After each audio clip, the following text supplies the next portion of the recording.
Muy buenas tardes a todos los que nos escuchan. Esto es Acción Cristiana Radio, otra semana.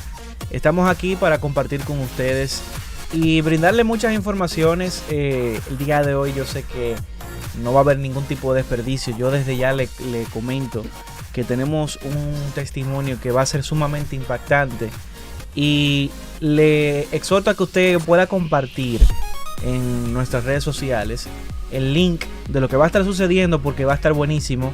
Aquí comparto como cada semana con mi hermano Nefta esta hermosa cabina, y definitivamente Dios tiene un propósito con este episodio. Óyeme a mi episodio como si fuera... Bueno, sí, es un episodio. Como si fuera un podcast. Me estoy juntando mucho con Maciel. Pero definitivamente Dios tiene un propósito especial con este programa de hoy, porque siempre los testimonios producen otro testimonio, por la sencilla razón de que levanta la fe de la persona. Y el día de hoy tenemos un testimonio de una persona que le admiro muchísimo. Más adelante lo vamos a introducir, y sé que va a impactar a muchas vidas, así que manténgase bien conectadito, porque vamos a entrar casi de lleno para aprovechar toda la hora que nos queda en este programa. Claro, mira, y este testimonio que tenemos en el día de hoy es tan importante para la situación que nosotros estamos viviendo con el caso, el tema del Código Penal, señores, que la situación en estos últimos días se ha vuelto bastante crítica, Ricky, porque ahora resulta que ya ha quedado evidenciado que todavía al sol de hoy hay, señores, poderes extranjeros que están haciendo, señores, todo lo posible para que dentro del Código Procesal Penal pues se introduzca la ideología de género basándose en los derechos de todas las personas sin ningún tipo de distinción. Y ahí está hablando sobre la supuesta prohibición de los derechos de la comunidad LGTB. Y este tema es sumamente importante, porque ahora más que nunca no podemos callarnos, porque hay mucha presión, Ricky, hay mucha presión dentro de todo lo que están involucrados con esto del Código Penal en la República Dominicana. Quiero que la gente sepa que lo hemos demostrado aquí en programas anteriores, de que esto no es una conspiración, señores, de que ciertamente organismos internacionales están emitiendo mucha presión a nuestros legisladores, y obviamente desde aquí nosotros le pedimos a los legisladores que no se dejen atemorizar, no se dejen amenazar, pero tampoco se dejen sobornar. ¿Por qué? Porque la libertad en nuestra nación vale más que cualquier dinero que cualquiera se pueda ganar. ¿Por qué? Porque hoy es una puerta pequeñita, una entrada pequeña, pero mañana pudiéramos tener un caos, como lo estamos viendo en otros países, y no tiene que irse muy lejos, tiene que quedarse aquí en Latinoamérica. Usted se va solamente a Argentina, y en Argentina usted puede ver el modelo en funcionamiento de cómo pudiéramos vernos nosotros en 10 años. Y se está haciendo una lucha muy feroz, con argumentos, yo diría que ya son casi estúpidos, porque son argumentos que no tienen sentido ni lógica alguna, pero ya ha llegado a tal punto, ha penetrado a un nivel de profundidad que ya trasciende los parámetros de la lógica. Es así. Mira, este jueves va a haber, de hecho, una reunión muy importante. Este jueves, una reunión bicameral para tratar este tema, porque cuando ya uno pensaba que ya todo está, la visión estaba tomada y todo estaba decidido, pues sigue la presión. Y es algo a lo cual nosotros tenemos que hacerle frente. Por eso Acción Cristiana nunca se ha cansado de hablar sobre este tema. Nosotros martes tras martes estamos siempre dando noticias de cómo van avanzando estos temas. Y tenemos esta información, y les pedimos también no solamente al pueblo de Dios a que ore, sino también para que levante la voz a través de las redes sociales, porque hay un plan maquiavélico con la República Dominicana donde quieren implementar esta ideología de género. Y para ya pasar con el invitado del día de hoy, a propósito de estos temas que hemos tratado, este programa va a ser muy interesante, porque yo sé que hay mucha gente que escucha este programa que posiblemente está padeciendo de alguna lucha, inclusive dentro de la iglesia, con el tema de la homosexualidad y la atracción a personas del mismo sexo. Y la pregunta que nosotros hemos hecho: ¿puede existir una persona es homosexual? ¿Hay una salida para esto? Nosotros tenemos un invitado sumamente importante en el día de hoy que va a dar fe y testimonio, porque Dios lo rescató de la homosexualidad, de ese pasado oscuro, y ha sido un hombre restaurado por Dios. Así que yo quiero que nosotros recibamos en este programa En Acción Cristiana con un fuerte aplauso a Juan de los Santos, Junior de los Santos, que va a hablarnos hoy sobre su testimonio, y lo más importante es que nos va a hablar de si hay una salida, sí o no, para esto. Así que le damos la bienvenida a Junior de los Santos. Junior, cariñosamente Juan. A partir de ahora. A partir de ahora, después que Juan de los Santos. Ahora suena bonito el nombre, Juan de los Santos, pero Junior de los Santos. Junior, bienvenido, qué bueno tenerte por aquí. Muchas gracias. De verdad que sumamente agradecido del Señor por la oportunidad que nos brinda, y de verdad que agradecido, de verdad. Gracias por la oportunidad. Sí, como decía Neftalí, yo sé que esto va a ser una entrevista porque vamos a conocer un poco de tu historia, y sé que va a ser muy poderosa, porque fíjense que en este momento nos pueden estar escuchando madres, nos pueden estar escuchando hermanos, nos pueden estar escuchando amigos o personas que tienen luchas con sentimientos homosexuales. Y quiero aclarar algo antes de que entremos en el tema, porque como siempre decimos, nosotros no tenemos un problema personal con nadie. Nosotros identificamos las cosas que están mal y las denunciamos, pero con la persona nunca hemos tenido problemas. O sea, de hecho, yo tengo amigos que son homosexuales, que los quiero y le tengo mucho aprecio. Sin embargo, yo soy honesto y franco con ellos y le digo que no estoy de acuerdo con su estilo de vida, con sus decisiones personales, y eso tenemos que respetarlo siempre. Tenemos que manejar el tema con mucha sabiduría, y para eso el día de hoy tenemos a Junior, que sé que tiene vasta experiencia, y por eso quisiera iniciar contigo preguntándote, Junior, y que nos hables un poco también de tu esposa que nos acompaña el día de hoy, que sé que es parte integral de este testimonio, que nos hables un poquito de tu historia. ¿Quién es Junior el día de hoy? ¿A qué te dedicas? ¿Qué estás haciendo quizás en lo ministerial? ¿Qué nos pudieras decir un poco en eso? Bueno, Junior es un siervo de Dios por su gracia y su misericordia.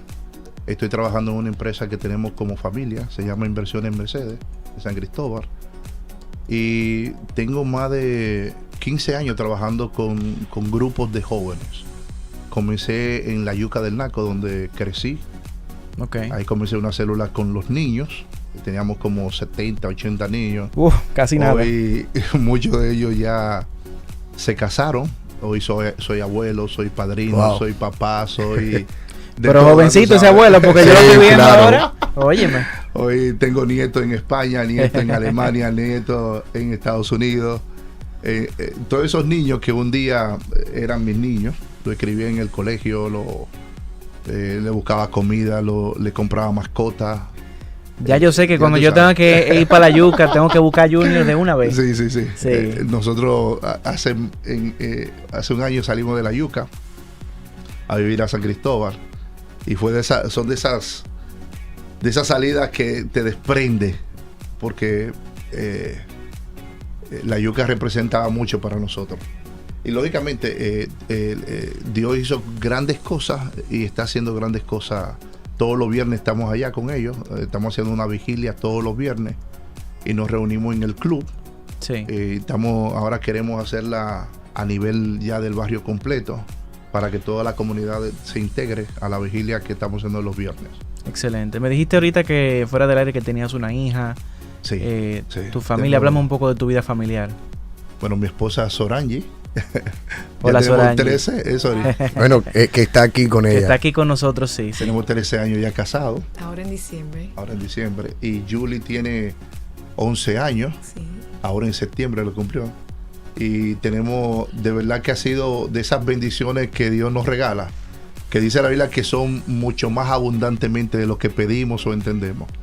Y yo creo que Dios por medio de Sori me ha dado mucho más de lo que yo pedí y de lo que yo merecía. Claro.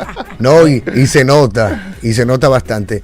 Junior, has hablado de lo que eres y en la actualidad de lo que estás haciendo, pero a mí me gustaría que nosotros pudiéramos adentrarnos en tu historia, de lo que fuiste. Así es. Y nos gustaría que primero nos hablaras cuando tú te diste cuenta de que sentías una atracción por personas de tu mismo sexo. Lo primero es decirte, por ejemplo, yo vengo de una familia muy hermosa. Yo nací en La Yuca, mi papá es policía, mi mamá ama de casa, trabajaba limpiando casa.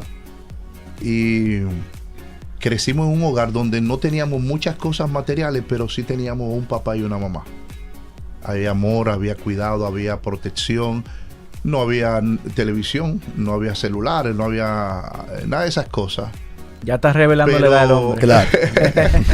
Pero sí teníamos eso que se llama un hogar, donde era bonito estar, donde papi era papi y mami era mami, donde los muchachos se acuestan a las 9 de la noche. Y es el mejor lugar donde yo pude haber crecido.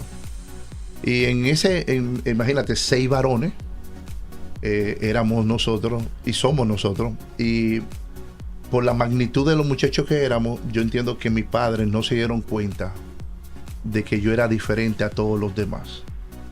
Y yo siempre he dicho a los padres que me dicen, no, pero Junior, es que me le dicen tal cosa al niño en el colegio. Yo le digo, los niños no mienten. Cuando los niños identifican algo extraño, claro, aunque con burla, aunque con risa, aunque muy, muy duro, pero están diciendo, hay una situación. Claro. Y en los barrios, las burlas son muy fuertes. Y yo comencé desde muy chiquito a mostrar un interés, era muy diferente a mis hermanos, a todos mis hermanos. Todos mis hermanos son muy dados al deporte, yo no era dado a esa vida de deporte, de bicicleta, de basquetbol. En mi casa todo el mundo juega basquetbol, juega voleibol, juega béisbol, juega... Aunque sea canica, pero juega. Sí, claro, pero juega. Era, ya tú sabes, eso era un bajo, mano, ya tú sabes, bueno, esos guantes, esa pelota. Sí. Yo no me involucré nunca en nada de esas cosas. Yo era muy dado a estar en mi casa, trapear, fregar, y como que me adherí mucho a mi mamá y me despegué de mi papá. Y eso pasa no porque uno lo hace, es como que se dan los elementos y de repente me adhiero mucho a mami y me desprendo de mi papá. Y como mi papá era un hombre que le gusta el escogido, todos eran escogidistas, se lo llevaba para el play, vamos a jugar. Imagínate, ejemplo, y un hombre policía también que... Y andaba con todos sus muchachos, toditos escogidistas, y cuando ganaban salíamos con caldero. Yo no era parte de ellos.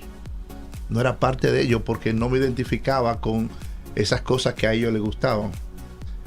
Me gustaba el voleibol, iba y jugaba voleibol, y eso me hizo desde muy pequeño entonces identificarme mucho con mami. Siempre estaba con mi mamá, estaba en la casa, estaba en esa cosa, y desde muy chiquito comencé a coger la toalla, me la ponía en la cabeza y me hacía que tenía cabellos largos. Pero en ese momento uno no sabe lo que está pasando. Uno no tiene una explicación de qué es eso. Por eso están los adultos para identificar. Ya cuando voy creciendo, en mi casa pasa un hecho. Dentro de ese hogar, una persona de mucha confianza de mi familia se queda a dormir esa noche en casa. Y esa persona entonces se durmió con nosotros en la cama y entonces me tocó a mí. Y ese toque fue más profundo hasta llevarme a una violación. Y eso agravó más la situación. La violación lo que hizo fue traer una agravante mayor, porque ahí entonces me volví muy dado a la pornografía. ¿Qué edad tenías, Junior, cuando eso? Como 9 años. ¿Y qué pasa por la mente de un niño de 9 años cuando tiene ese tipo de inclinaciones y de momento es víctima de una violación por un familiar del mismo sexo? Uno se llena de odio a uno mismo, cuestiona a Dios, porque si hay tantos en la casa, ¿por qué a mí? Claro. Cuestiona a Dios, cuestiona... Una pregunta que me surge antes de que tú continúes, porque creo que es un detalle que puede ser importante. Tú decías que ya tu conducta era diferente. Sí, diferente a tus hermanos, ya en ese momento con 9 años. ¿Pudieras decir que quizás esa persona, ese familiar, se acerca donde ti precisamente porque identifica algo? Yo no te podría decir, no te lo podría decir porque no lo sé. ¿Cuál es el modo operandi de él? Para dentro de los 6 identificarme a mí. Pero sí que esa identificación me dañó de tal manera que dañó tanto mi personalidad, mi identidad como ser humano, que entonces me sumergí en depresión, me volví retrasado en la clase, comencé entonces a orinarme en los pantalones, comencé a caerme fácilmente, se me caían los platos, se me caían las cucharas, y entonces eso no sabían qué hacer y me daban golpes, me maltrataban, porque no sabían, no era algo que ellos sabían lo que estaba pasando, sino que la única herramienta que tenían para ayudarme era, me decían, tú estás muy distraído, pero era la secuela de lo que había vivido. Claro. Entonces comencé a tener unos pensamientos obsesivos que no se iban, pornográficos, de hombres desnudos, veía novelas y lo que me veía era, asumía el papel de la protagonista con el actor. Veía una película de Rocky, me enamoré de Rocky Balboa, de Sylvester Stallone, asumía unos papeles en las películas de enamorarme de esos actores, claro, buscando siempre. Y lógicamente eso es una excitación tan fuerte que comencé entonces a consumir mucha pornografía, excesivas, mucha pornografía. Y pasaba muchos momentos en ese tipo de conducta. Durante tu proceso, vamos a decir ya quizás más en la adolescencia, tú todavía, aunque tenías pensamientos quizás homosexuales, tú todavía, el tema de la identidad, cómo tú te autoidentificabas, o sea, quizás tuviste noviazgo con mujeres o niñas en ese momento, o sea, ¿cómo pasó ese proceso de la adolescencia? Mira, yo te digo que es difícil, porque cuando tú vienes arrastrando con algo que tú no sabes lo que eres, y entonces tú escuchas en la televisión que se nace así, tú asumes que naciste así, porque tú buscas una identidad dentro de ti y no se ajusta conforme al cuerpo donde tú estás. Entonces hay filosofías que comenzaron a pulular en ese tiempo de que yo soy una mujer en un cuerpo de hombre, y para mí esa forma de pensar yo lo tomé como que era yo. Como no que se te lo hizo, dije a nadie, como que te hizo clic. pero que yo dije, wow, claro, esto es lo que me conectate. está pasando. Una explicación de eso. Yo soy entonces una mujer en un cuerpo de hombre. Y tomé esa verdad, esa mentira, y me la bebí. Y me la bebí de tal manera que comencé entonces a transitar el camino, porque en ese camino de tener una identidad varonil, a buscar esa identidad que yo siento por dentro, buscar esa identidad es un camino donde tú caes en la depresión. Sí, porque no entiendes lo que está pasando. No y tú te sientes como que no eres normal en comparación sobre todo a los hermanos con los cuales tú te criaste. Claro. No solamente los hermanos. No, y también a nivel de la sociedad. Claro. Cuando hablamos de una comunidad como La Yuca. Sí. Mira, y los barrios son muy crueles. Hay que ser honesto. Es muy cruel. Mucho abuso. Yo me acuerdo, por ejemplo, de ser abusado continuamente. Muchas violaciones, mucho maltrato, muchos situaciones difíciles para un niño. Y por eso cuando tú ves que ellos logran entrar a un lugar donde son aceptados, se vuelven violentos. Uh-huh. Porque se ha generado un boomerang dentro del corazón de ellos de maltrato, de rechazo, de dolor. Y cuando abrazan un movimiento y lo toman, entonces son personas que pueden salir a la calle y expresar su rabia, su ira, pero es mucho el dolor que se va. Entonces, en esa búsqueda de encontrar eso que está pasando en tu interior, yo me acuerdo que me bebí una botella de trementina para quitarme la vida.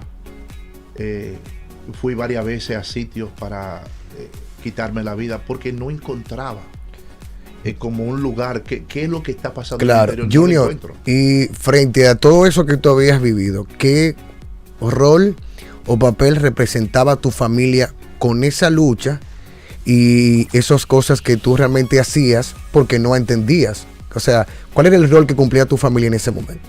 ¿Tus padres sabían lo que estaba pasando contigo? Mira, la familia se da cuenta, pero no lo comenta. Hay un silencio que hasta el día de hoy. Sí, sí. Yo, por ejemplo, estoy aquí y si papi escucha eso, lo va a pagar. Porque hasta el día de hoy, o mi mamá, no hay forma de cómo tratar el tema. Y aunque todo el mundo sabe, y todo el mundo, porque en el barrio todo el mundo se da cuenta. Sí, la gente identifica. La gente se identifica cuando tú peleas con un muchachito. No, porque tu hermano es esto. Sí, sí, sí. Le decían a mi hermanito. No, pues, y entonces mis hermanos se da cuenta todo el mundo, pero no es un tema que vamos a tratarlo. Ahora lo que sí viene es la opresión. Si tú sales así, yo te mato. Y entonces a eso se le suma entonces el terror, el miedo, la situación. Y todas esas cosas van trayendo, lógicamente, una situación de mucha dificultad internamente. Qué bueno, o sea, qué bueno que puedes expresarnos un poco de esa vivencia. No qué bueno que obviamente que pasaste por eso, pero creo que hay muchas personas que están escuchando y que se pueden identificar. Y sobre todo, si nos está escuchando un familiar, que aprenda de este testimonio, a cómo manejar con sabiduría a sus familiares. Porque que la clave del éxito la podemos encontrar en la palabra y está en el amor. Ahí es. Cuando se tratan las situaciones a través del vínculo perfecto que es el amor, entonces obviamente vamos a poder ser sabios e identificar las situaciones problemáticas, pero sobre todo el tacto, el cómo manejarlo. No podemos controlar cómo va a ser la situación en el barrio, pero en el hogar, si lo identificamos, naturalmente sí podemos hacer la diferencia. Lógicamente, los padres...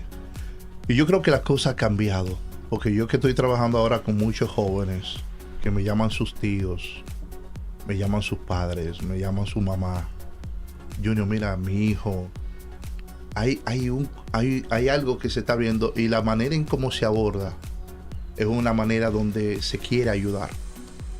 Pero hay tanta confusión que los mismos padres están tan confundidos como lo está confundido la persona que tiene. Entonces, en ese ambiente de tanta confusión no se puede trabajar con la verdad.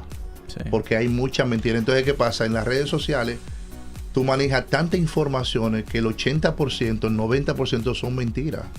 No maneja la verdad. Y una de las cosas que llega un momento donde tú dices, bueno, yo salí del closet. Y al salir del closet quise vivir una vida, esa vida que no podía vivir en secreto, la viví en público. Entonces fue depravado, fue asqueroso. Porque llegó un momento donde entonces, como se dice popularmente, saliste del closet con la situación. Así es. Mira, antes de hablar de ese punto, a mí me llamó la atención porque tocaste dos puntos importantes dentro de tu testimonio personal. Dijiste que desde un principio sentías esa inclinación y actitudes diferentes a las de tus hermanos, pero luego entonces ocurrió pues un abuso sexual, que eso agravó la situación. ¿A partir de qué momento tú comienzas o puedes identificar que comenzó la atracción por personas de tu mismo sexo? ¿Desde antes de la violación o después de ese abuso sexual? Desde antes de la violación ya yo sentía mucha atracción, porque me acuerdo desde muy pequeño, pero eso lo que hizo fue como llevarlo a la potencia de mí. Claro. Fue como si, me acuerdo tener pensamientos tan agresivos que no se me iban de la mente. Era como, son pensamientos tan obsesivos que no se van. Y sentir sensaciones y emociones tan fuertes que no sabía, ni sabía cómo controlarlo. Y lógicamente, todo esto acompañado del rigor de la burla, del menosprecio. Yo me acuerdo, por ejemplo, tener un compañerito que hacíamos clases juntos y decirme, mira, Junior, tú no puedes venir más a mi casa porque mami dice que no puedo hacer tarea contigo. Ya tú sabes lo que significa. Claro, eso claro. Significa que voy a estar solo. y la soledad, la tristeza. Wow. Y hay un rechazo. Sí, hay un rechazo social. Más de lo que tú sientes. Claro. Y ahora con la gente, todo esto agrava. Es todo una situación bien difícil que si no se entiende, se puede juzgar mal, pero son realidades. Fíjate la diferencia porque dentro de la comunidad LGBT se habla mucho de todo lo que tú estás diciendo, que es una realidad. Hay mucho abuso, hay mucho acoso, inclusive violaciones que se dan dado lo que se ve, porque muchas veces son situaciones que se ven.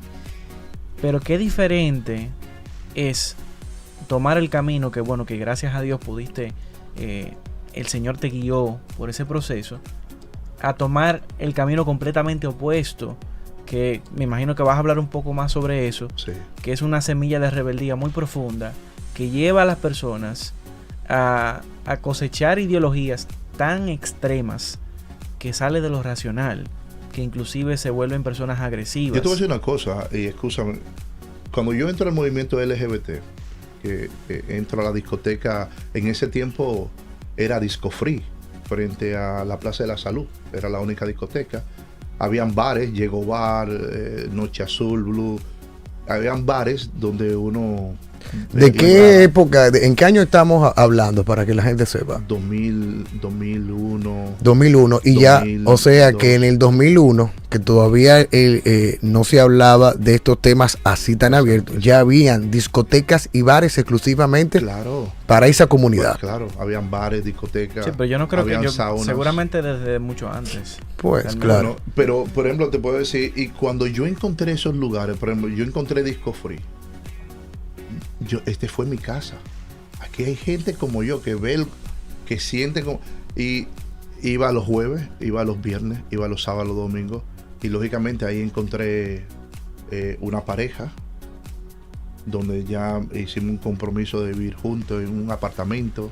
Duramos una relación abundantemente casi de 6 años viviendo, con todo lo que implica vivir en medio de esa relación. Estamos hablando de donde tú tienes que permitir orgías, inmundicia, todo lo que se permite dentro de esa comunidad. Abusos, golpes, puñaladas, sexo abusivo, droga abundante, mucho alcohol, y todo lo que... Pero tú estás hablando de eso y qué bueno que lo menciona, porque eso en el marco se supone de una relación estable. Exacto. De personas del mismo sexo, o sea, todo realmente lo que se vive. Totalmente. Y yo creo que lo real cuando tú entras a la comunidad es que no es una comunidad. Es una jauría donde nadie, cuando tú te enfermas, nadie va a visitarte. Cuando tú caes con alguna situación, realmente no había ese pensamiento que hoy ellos abrazan. Porque en ese tiempo lo que se era tú eres homosexual, vives tu vida normal en el día a día y en la noche, entonces vivías lo que tú sentías. Pero ahora con esta ideología que se ha abrazado, con este pensamiento ideológico, es donde las cosas han tornado, se ha dado un cambio totalmente a esta realidad. Porque ya ahora ya no hay homosexuales, ahora son gays, son LGBT, ahora son partidos políticos que abrazan una ideología, que abrazan un pensamiento, que tienen una bandera, que tienen... Es decir, sí, porque las cosas ya se ha politizado mucho totalmente. el tema. Y claro, y eso es estamos así. en otros niveles. Pero antes de quizá entrar en el punto de, vamos a decir, de qué te llevó al cambio, cómo pudiste encontrar quizás una puerta de salida, quisiera que tú me pudieras, no de forma gráfica, claro está, pero ¿cuál fue tu punto quizás más oscuro durante todo ese proceso? O sea, Mira. Pero algo muy importante, Sí. yo sé que la gente está muy atenta con esta entrevista. Y si usted quiere conocer cuál fue el punto más oscuro, esto será después de la pausa. Regresamos en breve. No te muevas ni un instante. En breve, más del contenido que tenemos para ti en Acción Cristiana Radio. Acción. Ahora la farmacia Medicar GBC está abierta todos los domingos a nivel nacional, con un 20% de descuento en todos los medicamentos, con servicio a domicilio. Medicar GBC, la farmacia de todos los dominicanos. Mario, me llaman que el pedido no ha llegado. Mire, don Rafael, ahora mismo me acaban de quitar el motor. ¿Qué? ¿Y qué fue? ¿Se acuerda que le dije que había que registrar los motores de la empresa? ¡Ay, verdad! Que no te pase. Registra tu motor para que no coges ese trote. Busca los centros de registro y más información en @intrant-rd. Ministerio de Interior y Policía. La gran familia de Pura Vida te invita a disfrutar de nuestro anticipo navideño.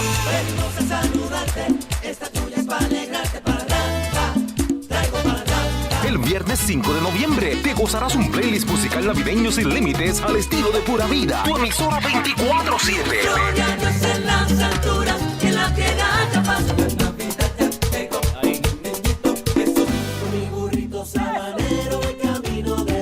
Pura Vida. No hay otra igual. A todos mis amigos y hermanos, ¡felicidades!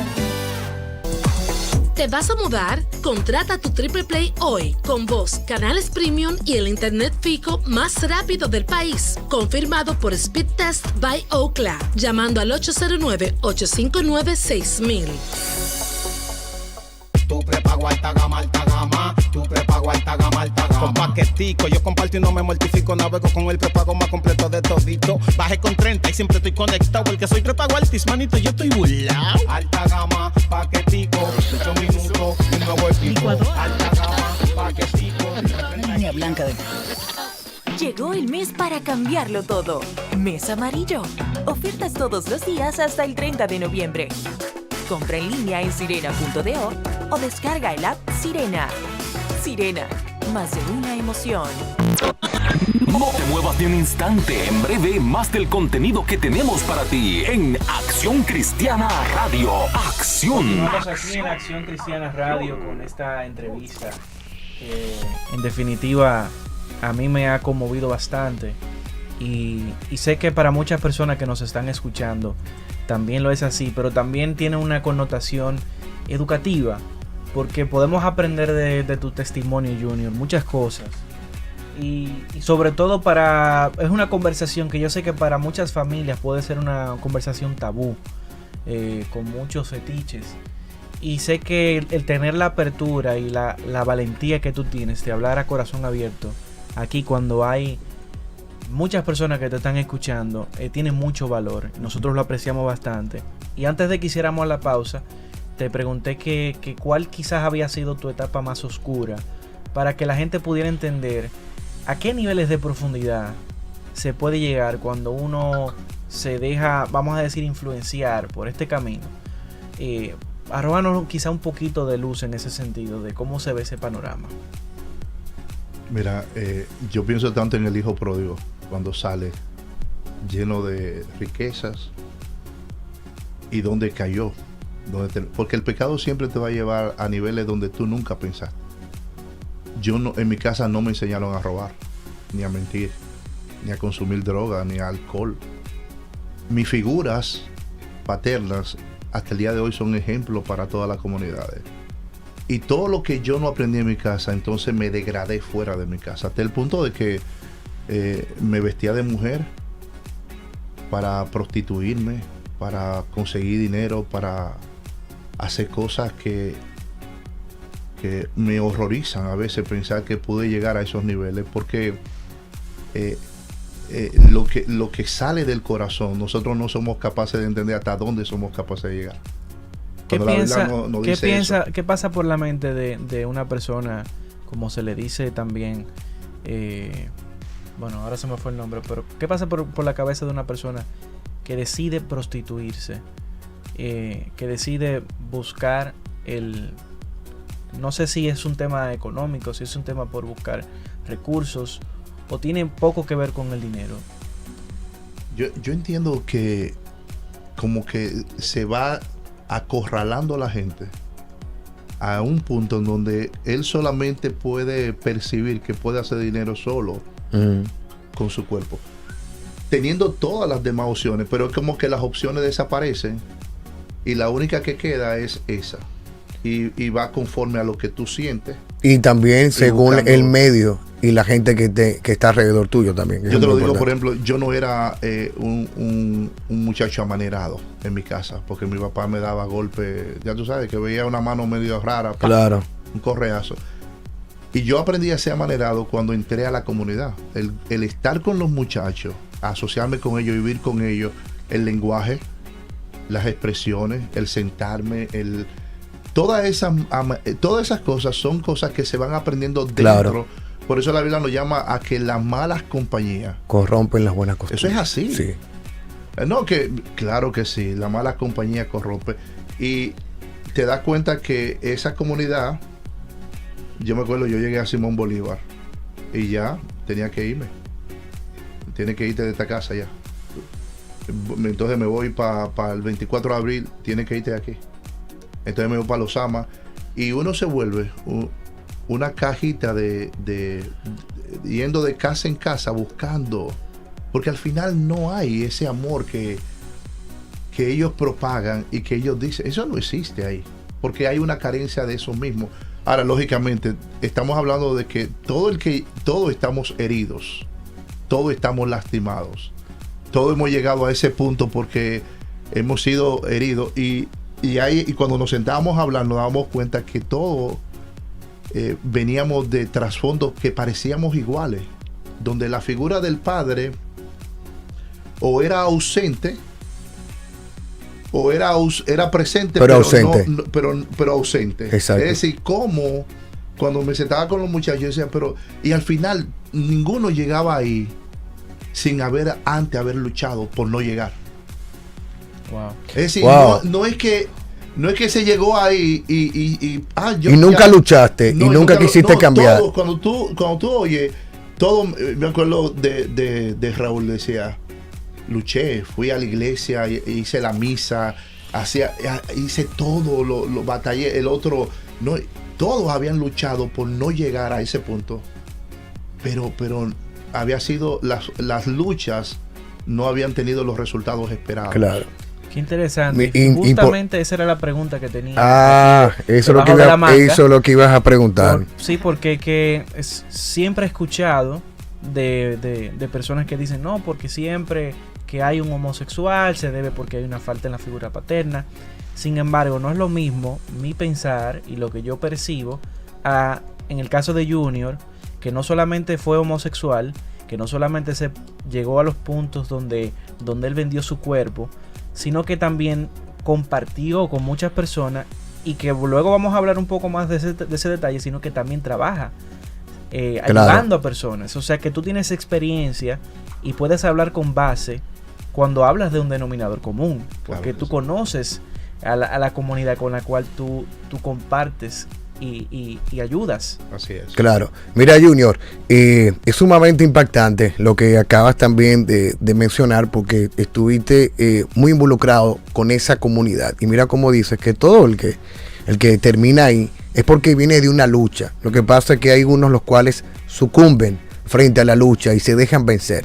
Sin embargo, tú supiste cómo vencer esa lucha, pero hay mucha gente que te está escuchando y te ha escuchado de cómo tocaste fondo, inclusive hasta vender tu cuerpo. ¿Cómo logras caer en cuenta y decir, yo puedo salir de este mundo cuando tú estás rodeado de un sinnúmero de personas los cuales te han dicho, ya, esta es la realidad de nosotros, no podemos cambiarla? ¿Cuándo te das cuenta de que tú realmente sí podías cambiar? Yo creo que son de esas cosas que Dios permite, Él planifica para el bien de uno. Yo llego a una comunidad, a mi iglesia hoy día, todavía 20 años después. En ese tiempo estábamos en la Rafael Augusto Sánchez, en el Naco. Y cuando yo llego, ese día la pastora Orfe estaba hablando sobre 1 Corintios 6:9. Ella decía, dice, ¿o no sabéis que los injustos no heredarán el reino de Dios? No os dejen engañar, ni los inmorales, ni los idólatras, ni los adúlteros, ni los afeminados, ni los homosexuales, ni los ladrones, ni los ávaros, ni los borrachos, ni los difamadores, ni los estafadores heredarán el reino de Dios. Ella dijo, Dios dice que estas personas no van a heredar el reino de Dios. Y cuando yo miré la lista, yo estaba en todas. Yo era mentiroso, yo era inmoral, yo era estafador, yo era adúltero, afeminado, homosexual. Yo estaba en toda esa lista y ese día me preocupé por la eternidad. Nunca, eso no era un tema que a mí me quitaba el sueño. Pero ese día, la eternidad, como saber que yo no iba para el cielo, me preocupó. Y ella entonces dijo, Dios dice que esta gente no van. Ahora el versículo 11 dice, y estos eran algunos. Y Pablo está diciendo que Corintios, que era una ciudad donde los griegos habían corrompido con inmoralidad, el mismo método que usó Cristo en la cruz para un hablador, para un mentiroso, para un adúltero, lo puede usar para un homosexual también. Es decir, en la lista los homosexuales no están no, es lo mismo. El mismo pecado que sale del mismo corazón, de donde sale la mentira sale la homosexualidad, de donde sale el adulterio sale la homosexualidad. Es decir, no hay un pecado más grande que otro. Claro. No. Y el método para el mentiroso, para el afeminado, para el ladrón es el mismo, la sangre de Cristo. Claro. Ahora, ¿cómo llegas a esa comunidad? ¿Qué fue lo que te hizo llegar a esa iglesia, a ese lugar donde tú escuchaste eso?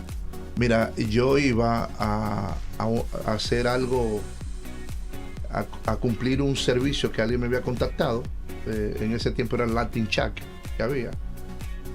Y yo iba, ese cliente siempre que llegaba al país, él era un representante de una marca internacional, y hacían unas producciones de ropa en los Alcarrizos.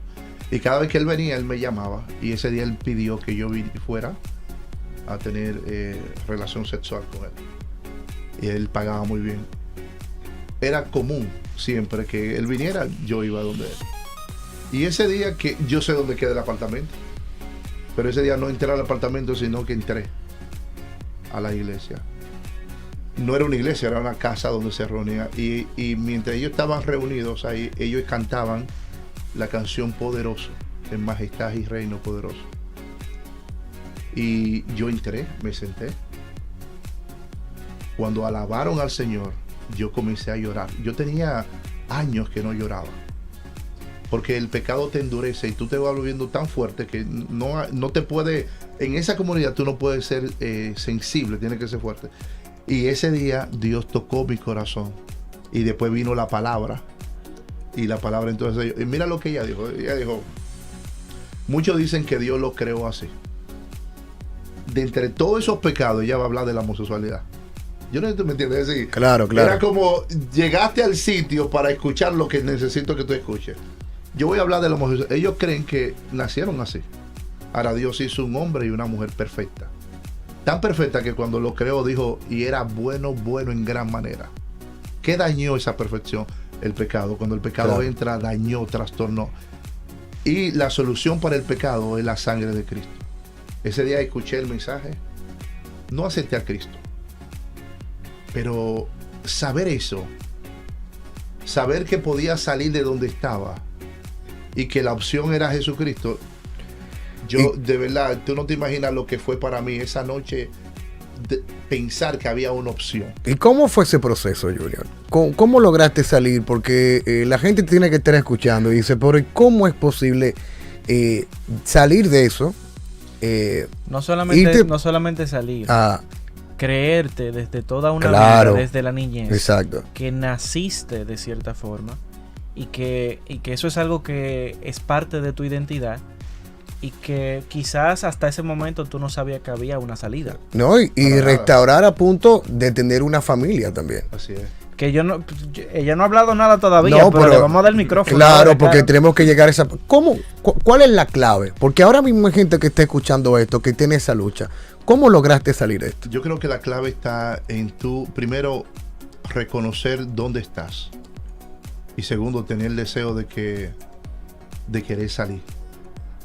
Yo reconocí dónde estaba y yo no quería ya estar ahí. Yo no quería estar ahí.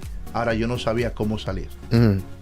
Y conocer a Cristo me llevó a un punto donde yo tuve que llamar a Alexi, que era mi pareja en ese tiempo, y decirle, mira Alexi, yo necesito buscar a Dios. Darle una opción a esto que se está presentando. Yo quiero darle una opción. Y si no, yo vuelvo de nuevo. Pero yo necesito, porque tú sabes qué pasa. Yo pensé, yo no sé por qué, pero me llegó esa idea. Yo no quiero llegar a viejo y saber que pude cambiar y no lo hice. Y entonces esta opción se presentó y la agarré. Ahora, yo no busqué a Dios como cualquier... Yo busqué a Dios como dice Isaías. Yo lo busqué hasta encontrarlo. Yo agarré la palabra de Dios y la palabra de Dios fue mi medicina. No la soltaba. Comencé a comérmela. Comencé a pasar tiempo con el Señor. Y parecía que cuando vine a Cristo, pareció que todo, la cosa se me puso todo difícil. Porque ahora no tenía trabajo. Ahora no tenía amigos. Ahora no tenía, como que el área económica todo se me puso difícil. Y la comunidad que te aceptó entonces te va a rechazar. Lógicamente, entonces comenzaron las burlas de la comunidad. No, mañana decían las muchachas, no, ahorita viene ella con moño largo, moño malo, falda larga, que es cristiana. La burla. Claro. La burla, pero lo que estaba pasando en mi interior era algo que no lo iba a dejar. Y te voy a decir una cosa, tuve que mudarme a un cuarto en La Yuca de 700 pesos sin cama. ¿Sabes qué? Mira, yo no tenía cama, no tenía ropa, no tenía nada, pero era libre. Yo no sé si tú me entiendes. Yo podía por primera vez quedarme un viernes en mi casa sin tener que salir obligado al medio. Poder durar un fin de semana leyendo la Biblia sin poder salir. Podía ahora leer un libro sin que mis pensamientos obsesivos, destructivos, pornográficos, ya me soltaron. Ya podía bañarme, ir al baño y bañarme y no tener que masturbarme. Experimentar eso es algo glorioso. Ahora, mira, una pregunta que yo sé que la gente debe estar haciéndose ahora mismo, porque la gente dirá, óyeme, pero ¿y cómo se cambia? ¿Cómo uno puede reemplazar nuestros paradigmas y nuestro pensamiento de la noche a la mañana? Fuiste transformado, hoy en día tienes una familia ahora. ¿Qué pasa con ese deseo? O sea, ese deseo está ahí latente por esa preferencia y simplemente decides obviarlo, o se acaba totalmente el deseo en el proceso que tú viviste. Muy buena pregunta. Lo que yo entendí y lo que he aprendido en este punto es que no se nace, no hay hombres homosexuales. Hay hombres con sentimientos, con atracción a homosexuales. Entonces, como es una atracción, como es un asunto de atracción, entonces eso puede cambiar. Y la manera de cambiarlo es que ahora tú puedes, por medio de la palabra, tener una manera diferente de ver la vida, de ver al prójimo, de ver a los otros. Lógicamente, los primeros años no fueron fáciles. Los primeros 7 años, 8 años no fueron fáciles porque cambiar la manera de pensar no es fácil. Requiere de mucha palabra y gracias a Dios a la iglesia donde yo fui, donde se trabajó la palabra, pero fueron muchas las caídas. Muchas veces donde me escapaba y me iba, o me iba para el cine, o me iba para el sauna, pero volvía, caía y volvía. Claro. Entonces, esos primeros 7 años fueron muchos años, era como un patín. Duraba 2 meses firme y me iba. Después, por ejemplo, me iba a comer un picapollo, imagínate tú. Claro. Donde hay tantos picapollos, ¿por qué me tengo que ir a comer picapollo al Conde? Claro. Entonces me decía la pastora Alfa, Junior, pero si el deseo es comerte el picapollo, ¿por qué tienes que irte al Conde y exponerte al peligro? Claro. Sí, porque tenías que cortar con todo aquello que fortaleciera esos deseos también. Eso es. A lo que te estabas exponiendo, cortarlo totalmente de raíz. Por ejemplo, venía Semana Santa. No, pues yo quería irme en Semana Santa para la playa del Caribe. Pero es que yo sé lo que se mueve ahí. Claro. Donde tú tienes otras playas y otros sitios.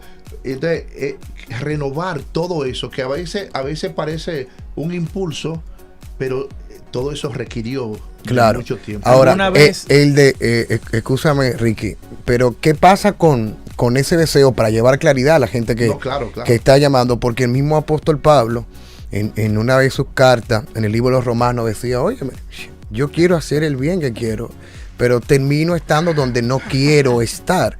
Y el mismo apóstol Pablo fue muy sincero en la carta a los romanos y mostró su vulnerabilidad y claramente dijo, yo tengo una lucha constante. Entonces, en el contexto de lo que estamos hablando, ¿qué pasa? Esa lucha sigue constante y hay que seguir luchando para la gente que nos está escuchando, porque es muy importante. Claro. Porque ese es el argumento que utiliza también el colectivo. No, eso no se cambia. ¿Quién puede cambiar el deseo? Y que le dicen muchas veces mentiroso. Exacto. Imagino que te lo dijeron. Claro. Exacto. Muchísimas veces. Siempre el que brega con droga tiene que estar lejos de las drogas. El que brega, cada quien tiene que estar lejos. Lógicamente, yo tengo que inmediatamente, no me pasa siempre, pero sí pasa. Hay veces donde yo puedo estar y de repente veo algo y wow. Pero ¿cuál es la diferencia? Que ahora yo puedo detectar qué está pasando. Antes yo no podía, antes eso me dominaba y me gobernaba. Ahora yo puedo verlo y tomar una decisión en tu mente. Inmediatamente puedo tomar la decisión en la mente y ir al versículo bíblico y traerlo al cautivo. Antes no tenía esas herramientas. Claro. Mira, Junior, yo voy a tomarme el atrevimiento acá públicamente, porque yo creo que nosotros vamos a tener que hacer una segunda parte. Parte 1 y parte 2 la semana que viene. Y tomo la oportunidad porque, mira, las líneas están sonando y nos faltan muchísimos puntos importantes que tocar sobre este testimonio. Y aquí también está tu esposa, que forma parte del testimonio y lograste formar una familia. Y yo sé que es un punto también contradictorio para mucha gente, porque la gente dirá, wow, pero ¿cómo él logró poder encontrarse con una persona que no le importara su pasado en lo absolutamente y comenzar un nuevo camino contigo de restauración? ¿Cuándo llegó tu señora esposa, Sorangi, que está aquí con nosotros? Porque eso es muy importante. Y de verdad que vamos a tener que hacer una parte número 2 de este programa, porque nos queda esa pregunta era para el próximo programa. Bueno, lo podemos dejar para el próximo, pero es una decisión que yo la dejo aquí en manos de nuestros invitados hoy. Sí, podemos dejarla para el próximo, así cerramos. Bueno, pero rápidamente llegamos al punto. Yo oraba al Señor, Señor, hazme eunuco. Y duré 7 años pidiéndole al Señor. De verdad, mi oración sincera era, Señor, yo quiero, porque busqué en el versículo, decía que el eunuco vive para Dios. Me había enamorado tanto de Dios que solamente quería vivir para Él. Pero cuando fui a la universidad, a la UA, me encontré con Sori y dejé de orar entonces que me hicieran eunuco. Con Sori las cosas cambiaron, no sé por qué, pero Sori comenzamos a conocernos y ya me hacía falta. Y yo no entendía lo que pasaba en mi corazón. Ahora yo le decía a Sori, yo no me voy a casar contigo hasta que yo no sienta que lo que pasa en mi interior es mayor que lo que yo sentía con la persona con quien yo vivía. Y yo le doy gracias a Dios porque Sori, en ese tiempo de la universidad, comenzamos a predicar juntos, a salir juntos, a predicar por la UAS completo. Y ella me veía y le pedí al Señor, bueno, dile, Sori, tú orabas. Bueno, no, porque tú y yo duramos 2 años conociéndonos, ¿verdad? Ya yo sabía su testimonio. Wow. Porque él me lo dijo, sin yo preguntárselo. Un día y yo dije, yo hasta le dije mentiroso cuando él me lo dijo. Le dije mentiroso porque yo digo, pero tú no tienes ademanes, tú no hablas así. Y realmente tú fuiste homosexual. O sea, yo le dije mentiroso en su cara, porque no se lo creía. Y me dijo, sí. Y comenzamos a hablar y a tratarnos. Bueno, 2 años entre amistades y eso. A los 2 años, justamente, el Señor trabaja con mi corazón. Y el Señor me habló a mí y me dice que él era mi esposo. Y yo cabaldé silencio y comencé a orar hasta que el Señor tratara con él.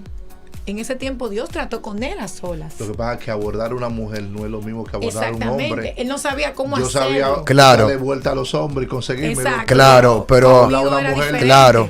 La mujer es más delicada, más sensible. Claro. Él se leyó muchísimos libros de yo cómo me leí tratar un con libro una de David mujer, Machea, de cómo y ahí trabajarla. encontré una frase nítida. Bien, entonces el Señor trabajó esa área y como ya Él venía trabajando en mí y haciendo fortaleza en mí, creando fortaleza, a pesar de yo saber su verdad, eso no me coartó a mí. Yo no tuve miedo. Porque yo tengo que creer la verdad de Dios en su vida. Claro. Y además de eso, yo tengo que creer el que Dios cambia a las personas. ¿Por qué no creer? Entonces, comenzamos ahí. Bueno, duramos 4 años de amores, justamente. Porque él me dijo. Te voy a decir, cuando yo me le declaré a Sori, yo vi una frase en un libro y la grabé. Dije, que bueno, me mató la frase, sí. Yo con esta frase, si no me la gano, la guayé. Pero si no te la consigue con esa frase, bueno. Bajé para la guá, ya tú sabes, tirado como un paracaidista. Digo, Sori, necesito hablar contigo. Me quemé en el examen. Y ella iba por un examen, de repente llegó, de que se quemó, pero sí, yo le dije... yo estaba nerviosa. Yo sabía lo que tú me ibas a decir. Tuve que coger otra vez el examen. Yo le dije, Sori, mira, yo no sé abordar mujeres. Wow. Yo no tú sé. Me dijiste, oye lo que tú me dijiste. Sí. Porque eso es algo que yo nunca voy a borrar. Okay. Está fresco en mí. Atención. Tú me dijiste ese día, me había dicho que querías hablar conmigo. Yo estaba muy nerviosa porque era la primera vez, tú fuiste mi primer novio, imagínate. Y era la primera vez que una persona, aunque me habían dicho otros, era la primera vez que yo iba a abrir mi corazón, porque ya yo sabía una verdad. Claro. Que tú eras mi esposo. Y cuando me dijiste esa verdad, que me dijiste quiero hablar contigo, que me dijiste que tú querías morir de viejo conmigo, que me habías observado, bueno, eso me derritió, como tú comprenderás. Pero a pesar de todo, esperamos, oramos. Soy una verduga. Yo le dije ese día. Sí, me doy cuenta. A pesar de la verdad que ya yo sabía, yo le dije, oremos. Él me dijo, no por mucho tiempo. Dije, no, tranquilo, pero oremos. Y oramos. Sori tuvo una paciencia. Realmente, pero yo tuve que durar 2 años. Wow. 2 años para que él me dijera. Miren. Que me amaba. Claro. A nosotros se nos fue el tiempo. Es increíble cómo el tiempo se fue. Y yo quiero. Rápido. No. Yo solté la más cosa. La segunda parte, mire. Y yo quiero, porque yo sé que hay mucha gente impactada, y yo quiero por lo menos sacar 2 llamadas. Junior de los Santos trabaja con personas realmente que están padeciendo de esta lucha, y a eso realmente el que se ha dedicado. Y la razón por la cual estamos haciendo este programa es para que usted entienda y no se deje engañar de que para este tipo de situaciones hay una salida. Así y yo quiero, aunque sea, sacar 2 llamadas rápidos, porque veo a la gente muy inquieta con esta entrevista. Adelante, buenas tardes, buenas noches ya. Muchas bendiciones, Natalí, para todo el equipo de Pura Vida. Una pregunta para la esposa, para Sori. Para Sori, para la esposa. Sí, normalmente cuando pasan casos como este, de que una joven de la iglesia se enamora de un hombre que ha tenido un pasado homosexual, siempre aparecen el pastor, el diácono, el hermano, tú estás loca, tú te vas a meter con ese de hombre. ¿Te pasó eso, Sori? Yo te voy a decir algo. Yo nací en el evangelio. Nunca tuve experiencia con el mundo. O sea que para mí, eso que tú me estás preguntando pudo ser más difícil, pero yo estaba segura de lo que Dios me había dicho a mí. Y eso yo no lo ponía en juego con nadie. Y sí, tuve dificultades, muchas dificultades, pero mi familia me apoyó. Y Dios habló a mi corazón. Yo le creí a Dios. Y yo estoy bien viviendo el fruto de lo que yo le creía a Dios. Claro. Miren, el tiempo se acabó. Yo estoy admirado con ustedes como pareja, de verdad. Y vamos a sacar la segunda parte y vamos a coordinar fuera del aire. Porque aquí se nos quedó todo, prácticamente. Y yo quisiera que en unas breves palabras de esta primera parte de esta entrevista, Junior, que tú te dirijas primero a todas aquellas personas que están escuchando este programa y que tienen algún familiar que está pasando por una situación de esta, o están padeciendo de esta situación, o están viviendo esta lucha. Yo creo que el mejor ejemplo es, Jesús dijo, si tuvieran fe como un grano de mostaza, podrían decirle a esa montaña que se mueva. Y la fe pequeña tiene el poder de creerle a Dios. Marta dijo, pero Lázaro ya hiede. Y Jesús le dijo, Marta, si crees. Y yo creo que este es un tiempo de creer. Este testimonio es para aumentar su fe a los padres, a los pastores, a cualquier persona que tenga un ser querido, o tú mismo que esté pasando por la situación y quieras cambiar acercarte siempre al Señor con corazones sinceros. Dice la Biblia que Dios habita en lo alto y sublime, pero dice que Él también está cerca del quebrantado y humilde de corazón. Y qué bello es poder decirle al Señor, Señor, yo no puedo, lo he intentado, he hecho tantas cosas por salir, pero ayúdame, Señor. Y yo te aseguro que esa oración sencilla Él la escuchará. Dice que cuando Él encontró a la oveja, la puso en sus hombros. Y ponerle en los hombros significa que el caminar a casa ya no depende de ti, depende de Él. Por eso su yugo es fácil y su carga es ligera. Señor, te dé fuerza y sepa que Él está contigo como poderoso gigante. Amén. Bueno, gracias a su esposa. Esto no se queda aquí. Esto continúa. Esto continúa, señores, impactante lo que hemos escuchado. Y no es el final todavía. Impactante lo que hemos escuchado. Yo diría que a las personas que nos están llamando, porque... Mira la gente llamando, yo lo tengo me que da decir, pena, es que yo lo me tengo da que pena, decir. me da pena la se gente lo dije llamando. fuera del aire, pero el programa completo se ha pasado el teléfono, literalmente Sí. sonando. Diríjanse a nuestra página de Instagram. Nosotros lanzamos una pregunta. ¿Qué usted quisiera preguntarle a Junior? Aproveche, porque todavía está habilitada la pregunta. Aproveche y láncenos la pregunta para nosotros entonces reformular el programa y venir con sus preguntas. Es así. Así que nada, esto ha sido todo por el día de hoy. Lamentablemente, me quedé pero con deseo de nos más. vemos la próxima semana en Acción Cristiana Radio. Gracias por la sintonía. Nos vemos en la próxima entrega de Acción Cristiana